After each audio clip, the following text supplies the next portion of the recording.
Assalamualaikum warahmatullahi wabarakatuh. Rekan-rekan, jumpa lagi bersama saya Ahmad Hamdani Nasution dan pastinya masih di channel Advo 8520, suatu channel yang siap untuk berbagi informasi dan pengetahuan seputar hukum. Rekan-rekan, di video ini saya ingin menyampaikan mengenai apakah suatu perjanjian yang dibuat tanpa materai akan dianggap sah secara hukum. Jadi video ini saya buat sekaligus menjawab pertanyaan dari salah satu subscriber yang kemarin mempertanyakan seperti ini. Bang, apakah perjanjian yang dibuat tanpa materai akan dianggap sah secara hukum? Nah, untuk menjawab itu, maka kita mengacu ke pasal 1320 Kitab Undang-Undang Hukum Perdata, di mana di dalam pasal tersebut diterangkan syarat sahnya suatu perjanjian. Bahwa yang menjadi syarat sahnya suatu perjanjian berdasarkan pasal 1320 ada 4. Yang pertama adalah sepakat mereka yang mengikatkan dirinya, yang kedua cakap untuk membuat suatu perjanjian, yang ketiga mengenai suatu hal yang tertentu, dan yang keempat suatu sebab yang halal.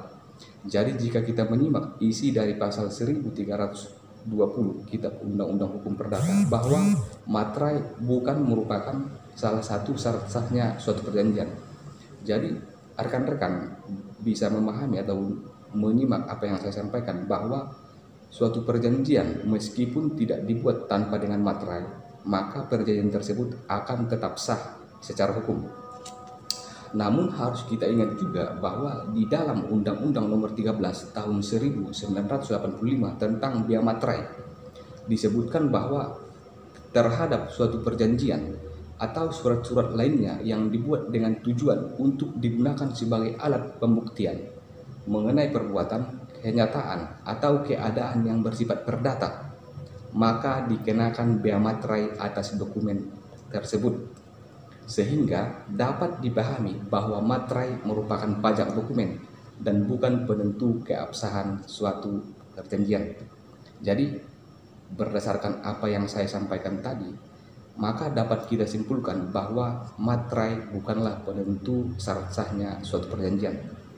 Jadi meskipun suatu perjanjian dibuat tanpa materai, maka perjanjian tersebut akan tetap sah secara hukum sepanjang perjanjian itu memenuhi syarat-syarat yang ditentukan oleh pasal 1320 Kitab Undang-Undang Hukum Perdata, yaitu sepakat mereka yang mengikatkan dirinya, yang kedua mereka cakap untuk membuat suatu perjanjian, yang ketiga mengenai suatu hal yang tertentu, dan yang keempat suatu sebab yang halal. Mudah-mudahan apa yang saya sampaikan dalam video ini bermanfaat bagi rekan-rekan untuk menambah wawasan dan pengetahuan, khususnya wawasan dalam dunia hukum.